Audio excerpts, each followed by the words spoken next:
Северная Осетия отметила один из самых почитаемых национальных праздников – День Хетага. Тысячи человек из всех уголков республики собрались в этот день в священной роще. Собравшиеся вознесли молитву и попросили о помощи и покровительстве. Посетил святое место глава республики Вячеслав Бетаров. Он поблагодарил присутствующих и пожелал благоденствия для Осетии и России. Весь осетинский народ поздравил и президент Южной Осетии Анатолий Бибилов. Он приехал специально к празднику. Официальная часть празднования завершилась массовым танцем щимт.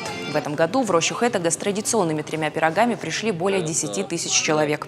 Безопасность обеспечивали сотрудники полиции и Росгвардии. Весь день по пути следования автомобили дежурили наряды ДПС вместе с инспекторами ГИБДД. На протяжении многих десятилетий, наверное, даже веков,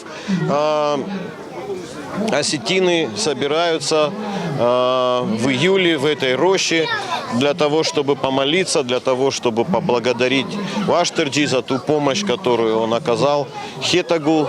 Приносят сюда 3 пирога, возносят молитвы о благополучии семей, о благополучии жизни.